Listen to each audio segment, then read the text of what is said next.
Hi, everyone. I am the owner and CEO of the St. Eve Law Firm. Thank you for tuning in to the daily podcast. I am here today with a very special friend of mine and colleague. Her name is Pamela Fero, and Pamela is joining us today to talk about her practice in the sunny state of Florida. Where unlike us today, we had a little snow last night and we have a little tiny bit of rain earlier this morning. Pam is in, what is considered the Sunshine State. So Pam, thank you for joining us. Thank you for, spending the day. I know I kind of roped you in. Next week we have Bonnie. I believe this week we have Bonnie. And then next week we have Star joining us. So yeah, hopefully one day we can do kind of like a show where all four of us are together, and I think that'd be pretty cool. Just shooting the breeze like we do every month. Yeah. So yeah, introduce yourself and tell the public who you are and what you do. So hi, I'm Pamela Fero. I am a family law attorney in Broward County, Florida.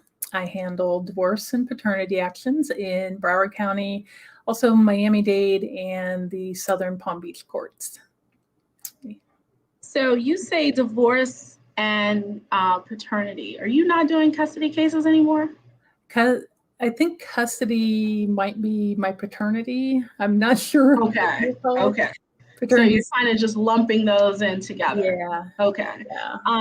And I know it's been a while that we talked, and I know people don't know. So the four of us, we usually meet every month to kind of go over our business, talk about things that are working and not working.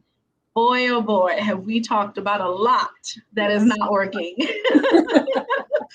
And gosh, how long has it been? I know we met for those of you, how long? It's been what, 3 years now? Yeah, probably. Yeah, we've known each other about 3 years. We actually, we had our, what was that?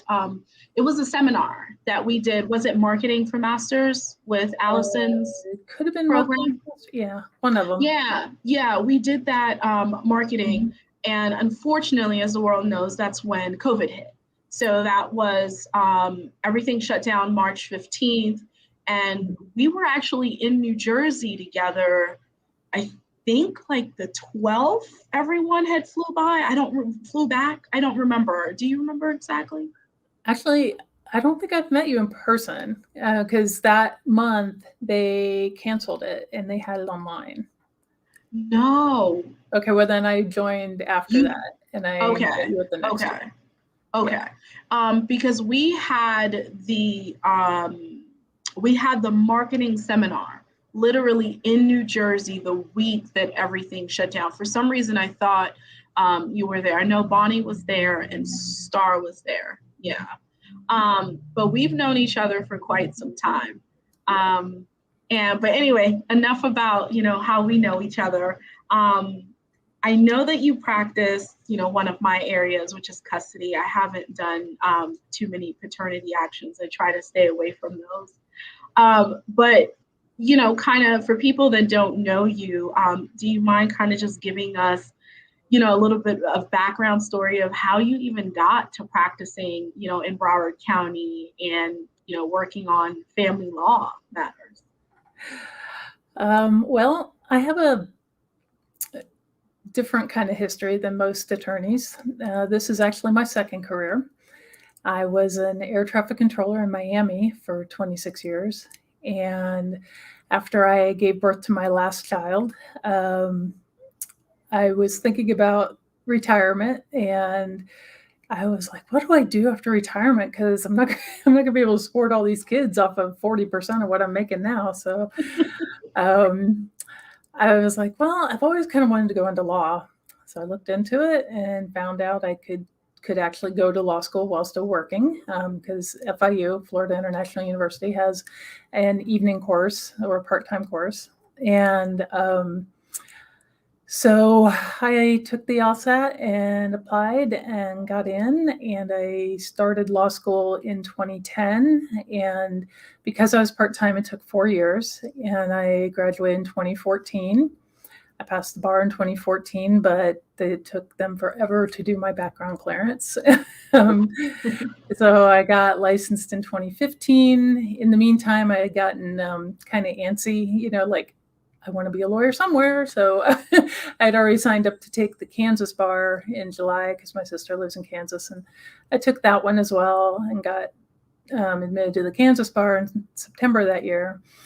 And then as far as getting into family, I was still working as a controller. This is in 2015. And then in December 2015, I would have been eligible to retire. So I started trying to figure out what to do. And almost immediately I started getting private messages going, hey, this just happened. Can you help me with this? Or, and it was all in family, so it just kind of came to me, but it was also one that I kind of liked because I had done the family law clinic in law school. And, I've been married now going on 33 years. I am also divorced, and I have a boatload of kids. Some of them are have foster, and I've got 3 adopted and 2 biological. So, I've kind of dealt with a lot of family issues. Yeah. And it just kind of grew on me. So I decided I would just kind of concentrate in that one area and just work on that. So do you find it difficult to have, first of all, really cool story. And that's one of the reasons why, I wanted you on. I know we talk a lot, about our families. I know at a lot of our meetings, MJ is in the background just, yeah. Hey guys. I love MJ. I know. And everyone's like, hi, MJ. But one of the things that we've talked a lot about is, the amount of children that you have, and it's such a great thing for someone else to have the idea to take someone else's kid and, bring him or her into their household. And you did that several times over. Right. And one of the things that we talked about, and I remember when I found out, how many babies you have, I was like, I have one and I am losing it. And, we kind of bonded over that. And I know that, your children are kind of the family that I actually want. They're literally all colors, from all walks of life, which is really, really awesome. And I know you just had a grandbaby, so that was really cool. What's his name? His name is Nash. Okay. And he is adorable. Of course he is, right? Because they're ours, so they're adorable. Yes. And they can do no wrong, right? But you talked a lot about your children, and I remember when we found out you were an air traffic controller, like my mind was blown, right? Because you said I thought about retirement, and I'm thinking, okay, well, let me do something else. Most people don't think law school. Right? And you thought, well, let me do law school and let me open up my own law firm, right? Which I think is hard enough. And I remember when I made the decision to open up my law firm, it was like, oh, okay, this is really happening. You kind of have like that moment of realization that, okay, there's like no going back, right? So how did you go from, kids to retirement to part-time, studying while working a full-time job? Like, how did you handle that emotionally? Emotionally, I would say as a controller, I got very good at doing something, I don't know if everybody else calls it this, but I call it compartmentalization. So, I kind of section out my brain, and whatever needs to be front and center is front and center. Anything that doesn't need to be is in something somewhere else, Yeah. And because, when you're working air traffic, you can't be thinking about, like I had to work the day my brother died. I Oh couldn't my, be thinking about that, So, oh my, you just put that back here and you concentrate on what you're doing. And so, with working and taking care of the kids, and going to school, it was just like, okay, work on this, sit at the scope, do my controlling, take a break, go get the books. mhm. Are the kids home from school? Call to make sure they're doing their homework, go back to doing your homework, go to school, do this. And it was, It just. was, I'm sure it was difficult. It's funny because I've had a very different experience. And, you guys know, and for the people that are close to me, I had a very different, huge support network where, I had the opportunity to just focus on law school. And, a lot of moms don't have that option. They don't, they have to kind of juggle, everything. And thankfully, I have a 14-year-old and your kids are a lot older too. So we don't have to do as much juggling as we used to. And at least if we do, we have help, right? We just ask them for help. But as far as going part-time, what made you decide to go to law school part-time? I did the same. I went to law school part-time and also finished in 4 years. So what made you decide to do that? Well, I wanted to be able to transition directly from being a controller full-time to being an attorney. When I was debating on what to do after I retired, it was really a toss-up between law and medicine, because those have both been my, interests growing up. And I got to thinking about medicine, and I was like, there's no way I can get all the training done while I'm working. I couldn't do an internship or, anything like that while I was working full time. But I knew there were a couple other controllers that had gone through law school. And, I'm like, well, if he can do it, I can do it. Yeah, of course, he had 2 kids and a wife and, but I do have Terry, but he worked full time too, straight evening shift. So he wasn't really there during the weeks, during the midweek to help with the kids, but he was great on the weekends. And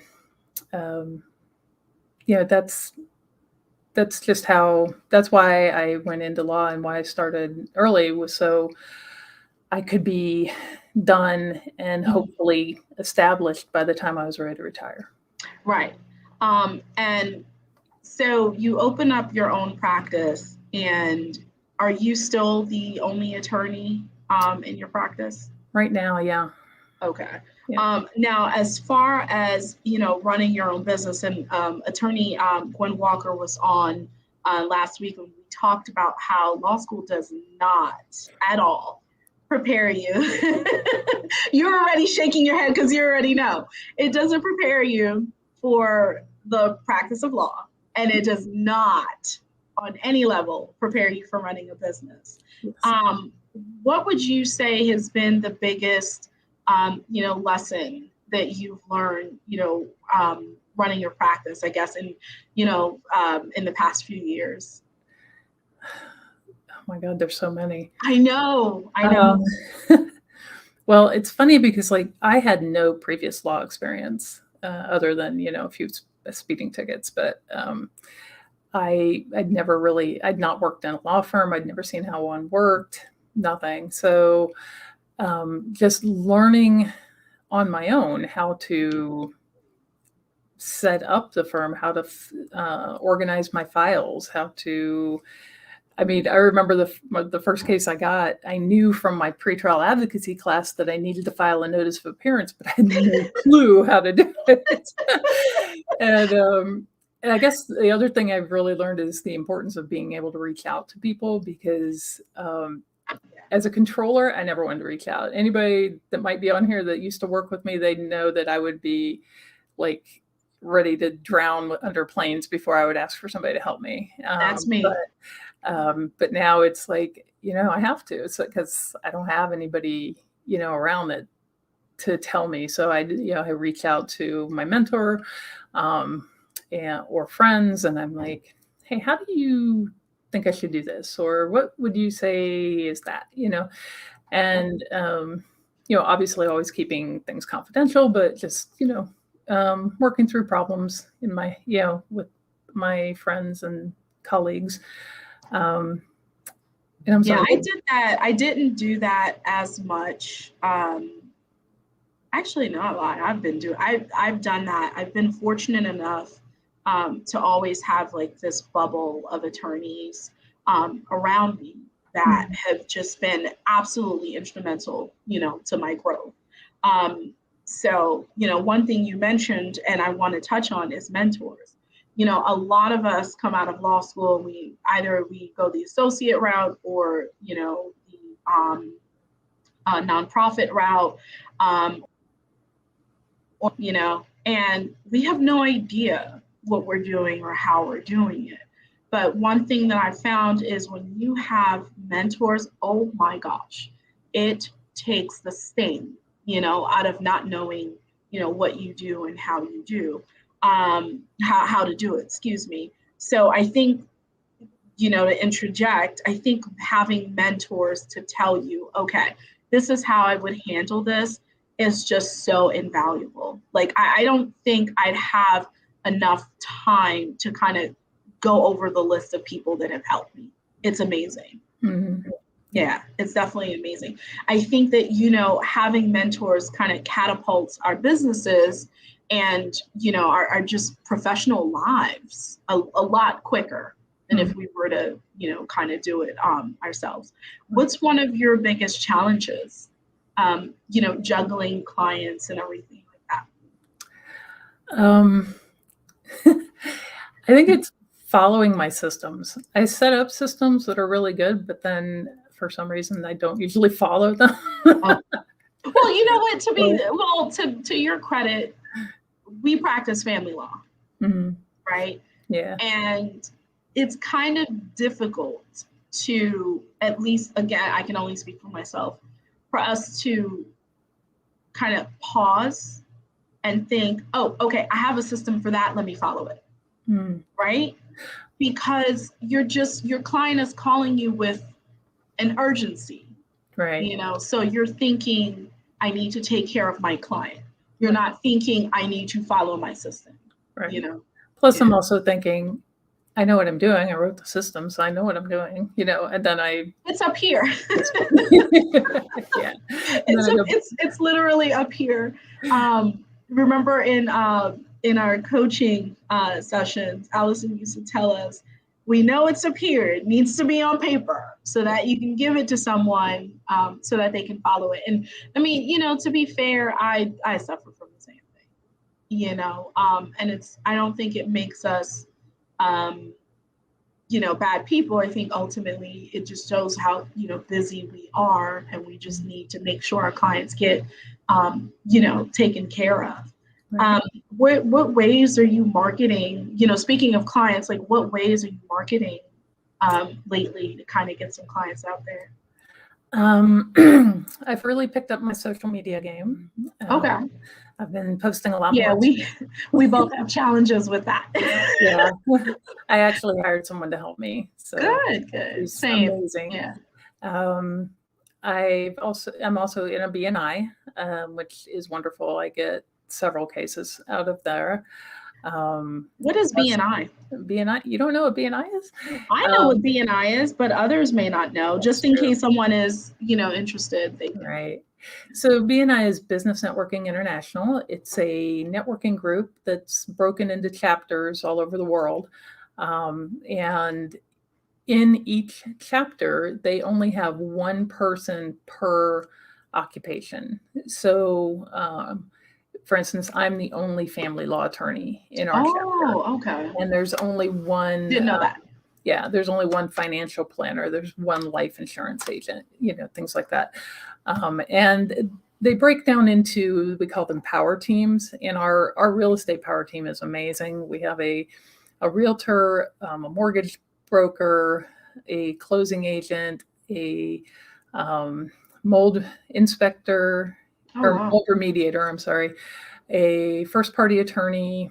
I don't even remember who all, but so they are wonderful at passing things to each other. They work very well together. But I get a lot of cases from them as well, even though I'm not really in their power group or power team. But so it works really well because you only have one person there in each group. So When did you join BNI? Because I know we had spoken about it some time ago. Do you remember when you joined and when you started kind of seeing referrals come from it? I joined in December of, was it I believe 2020? it's 2018. 2018. Might have been 2019. Okay. I think so 2019. gotcha. And when did I start seeing? I got a few referrals the first year. I mean, it takes a little while for people to warm up. Plus, for like my practice area, that you don't always run across people that need a divorce, and sometimes it's hard for like the realtor to come up with, oh, by the way, do you need a divorce? It's like, yeah, it's more of the child custody, child support situations that are more prevalent. Yeah. So but in the last I guess maybe it was 2018, I would say in the last 2 years I've probably gotten 10 cases from them. Oh, that's amazing. Which is nice. Yes. Yeah, I mean, it's a minimal investment for me. It was, I think, when we were actually in person, because right now we're still meeting virtually, with our monthly fee and everything for the venue, it was maybe $1,800 for the year. Okay. And, so I made that back in one case, no problem. Yeah, that's actually not bad. So other than the BNI, and I know you said you hired someone to do the marketing for you, which I can attest. If you hire someone to do it for you, it definitely gets done, right? Yes. Is you and I we've talked about that from time to time. What else are you doing to kind of get your name and stuff out there and just market? I do try to get out on the networking groups. And I haven't done this one yet. I've made one video, but I have an idea for a TikTok channel. I don't know what they call them, but it's a TikTok account, channel, whatever you want to call it. Yeah. So I'll be starting that shortly. But I just try to get out with people and let people know who I am. Pretty much. Just make sure when you do the TikTok. So hilariously enough, I tried to do the whole TikTok thing. And I was recording it from, I think it was like the dining room. And MJ is just passing by, as he always is. My child is a lurker. Yes. And so he's just walking by and he's like, I'm like, what is it?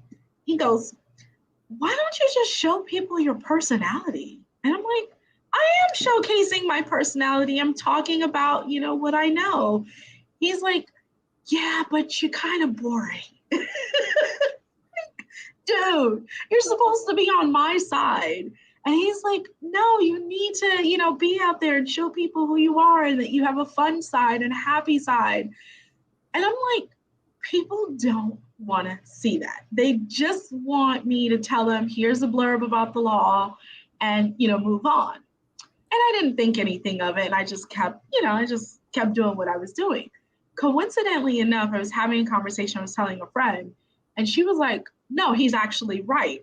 I said, please tell me he's not.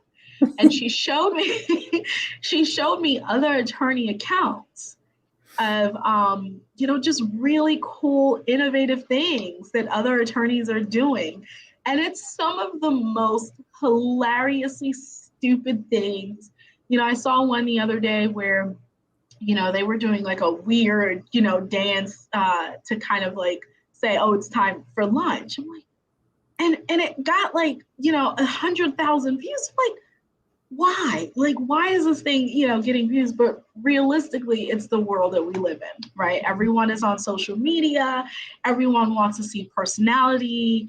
I just thought it was very interesting that my 14-year-old was right, that, being kooky and eccentric and just yourself on social media is really enough to kind of show people, hey, you're a human being. And you're not like this uptight, stuffy attorney. So I thought that was pretty cool. Yeah. So I say all that to say, if you need social media tips, just call me and I'll ask MJ. He'll tell you. We have a video marketer in my BNI, and she's incredible. I've looked at her work and it's just amazing. And during one of our one-to-ones, where we get to know each other better, she suggested something for TikTok, which I don't really want to go into yet, so nobody steals it before I start. No, don't tell me. Don't tell me. The last podcast I was on, my secret for getting clients, but I don't, I don't tell everybody. Yeah. And I said that. I was like, I can't tell you. It was shared with me by another attorney. I'm not interested in doing that. So I keep it to yourself. Yeah. But as far as, COVID, and I know we're at 26 minutes and I don't want to take up all your time because I know we'll see each other again soon. Yes. But as far as COVID, like, did you see like a huge shift, an upward shift in your practice, after the shutdown? I didn't see it during the first part of it personally. I kind of backed off a bit when it happened. I broke my leg right at the beginning of COVID. Oh, that's so right. I was pretty laid up for a while. Yeah. And I was just like, let me just chill for a bit, and so I was like, okay. But anecdotally, I have heard a lot of the family law attorneys down here. They were like, oh yeah, it's picking up because of, especially with, complaints about parents either not masking their kids or worrying about doing time sharing because one parent, worked maybe at the hospital or something. And so I guess there was a lot of things around that. There was a lot of that. Yeah. There was a lot of, mask litigation. And then when the vaccine came out, it was, we have joint legal custody, but I want this kid to get vaccinated, but the other parent doesn't. We had an attorney here where they actually had a full motions hearing about it. And the judge ultimately, made a decision that we all knew she was going to make. Which was this kid's got to get, not this kid's got to get vaccinated, but I'm going to allow mom to make the decision on whether or not this kid gets vaccinated. And mom coincidentally wanted the kid to get vaccinated. Yeah. So it's like, it's a way to make the decision about vaccination without actually making it, which I thought was pretty cool. So I think we've seen an uptick in that. Have you, in Broward County, have you seen an uptick in divorces? I've seen a lot of those. I'm starting to get quite a few, yes. I don't really know the statistics for the county, but I've gotten a lot more divorce cases recently than I have paternity. Yeah, we had a publication come out with our, I believe it was the Baltimore County Circuit Court, and there, I don't remember, and I'm totally butchering the stats, whereas I believe 85% of family law cases that were coming in had some kind of domestic violence component to it. We have seen a huge uptick in DV cases during COVID. I personally don't take them anymore. I'm just, I don't take them. Yeah. What kind of cases for people that are interested, what kind of specific cases do you take? So I definitely take divorces, and we also have the collaborative divorce process down here, and I am trained as a collaborative divorce attorney. Talk about that, please, please, please. So collaborative divorce in Florida requires both parties to have an attorney, and then you work together with a neutral party that we call a facilitator, who generally has like a mental health background. They could be a psychologist or social worker or whatever. And that person's job is to basically keep everybody calm and cool and things moving along. They oftentimes are good with things like developing parenting plans. I know one of my favorite facilitators, he's a psychologist who is also a parenting coordinator. So he's really good at coming up with, parenting plans for the long term.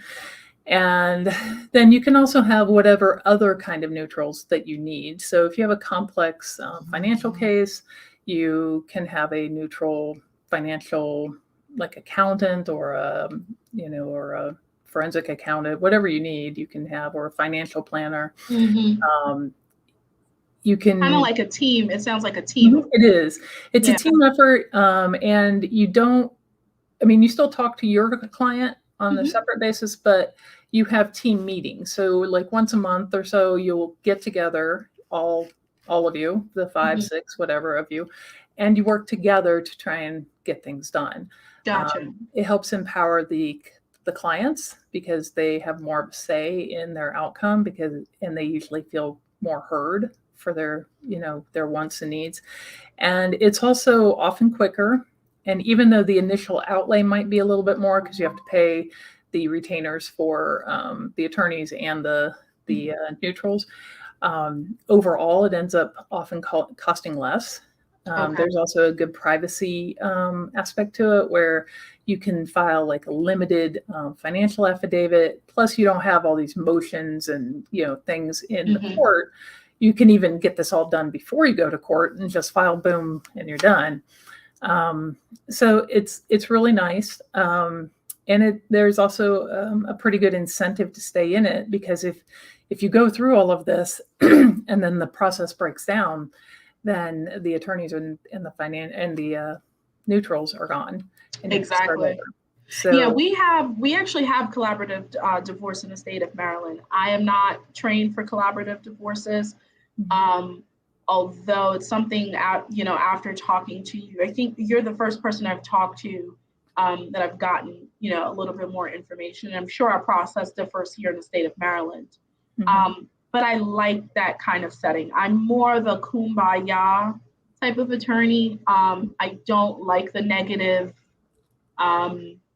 drama that tends to come with emotions from time to time. I think there's just a right and wrong place for emotions. And I think, making decisions about, the future of your child or, major financial decisions, it's always a good idea to have an attorney. And, the more people to help you kind of navigate and guide you, I think it's better. And I think, having that collaborative effort is just well worth it. So definitely going to look into that. Do you charge hourly or flat fee for collaborative divorces? I charge hourly. Okay. With a retainer that I hope will cover most of it. Okay. Or all of it, but I do the same thing too. It's funny. I do the same thing too. I tell clients, listen, this is my retainer. My goal is to stay within this, but ultimately you can't control the other side. So, but that is my goal also. As far as, the parenting plans, I know sometimes, parents, they differ. They just differ on, how they want to, especially men versus women, very, very different. Right. Do you find that, creating and coming up with a working parent plan is more difficult in collaborative or a little easier? Honestly, I've been lucky that I haven't had to do the developing of it because the neutral has done it. But but they seem to be a bit more creative, definitely more Yes. creative than the standard ones I would do, you know. And it's funny you say that, because in our divorces, they completely differ from, the trajectory of Florida divorces. But in ours, sometimes we can opt for mediation. And when my clients go to mediation, they come back with these provisions. I'm like, never thought to put this in here. One of my clients, she contacted me. She said, "Hey, Marie, I want to create an estate plan." I said, "Okay, no problem. Here's the fee. Here's the information." And I said, and I asked her, I said, any recent changes in your life? And she said, "Oh, yeah. I recently got divorced." Oh, okay, cool. Let me see the marital settlement agreement. And in the marital settlement agreement, there was a clause that stated that she was supposed to get an estate plan as part of the divorce. Isn't that interesting? That's really cool. Yeah. I was like, "How'd you come up with that?" She was like, "Oh, through mediation." I was like, "Okay."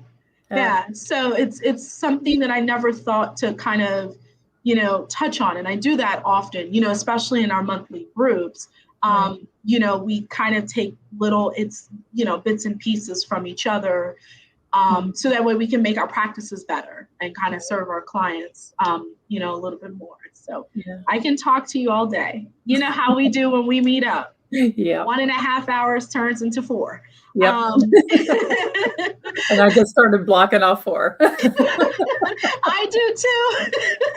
I already know when I'm meeting with the girls, I'm like, nothing else is getting done, so I'm not putting anything else on my calendar. Right. So for those who don't know you, what is the best way in which clients can reach you? So you can call my office. It's 954-947-0572, and just make an appointment for an initial consultation. Be a 15-minute phone consultation. I can go over your case, find out whether we can help you. If not, I'm sure I can refer you to somebody that can, and we can just go from there. And are you charging? As I know last time we talked about this, I started charging. Are you charging now for consults? Not for that one, no. That's okay, not for the 15. Right. Okay. And generally, people tend to hire me at that point. So, then, when they come in and I do the intake and everything, then Okay. So you don't charge. And calling the office, what are your hours? You can call anytime. And they have my access to my calendar and they can schedule you. Most of my appointments are in the afternoon, though. Okay. All right. Well, thank you so much, Pam, for joining me today. It's been a pleasure, and I can't wait to see you again. And I definitely look forward to I was thinking it to myself the other day. I said, "Oh, it'd be really cool to have all 4 of us on, kind of just shooting the breeze like we usually do." And just learning from each other. So thank you again for doing this with me. Everyone, I am Marie Eve, Nadine G. Baptiste, owner and CEO of the St. Eve Law Firm here located in Towson, Maryland. You have now witnessed the 2nd episode of the Daily Attorney Podcast, and I am honored and happy to be doing this, and hopefully it brings some level of value to you all. Have a great day. Bye, Pam. Bye, Nadine.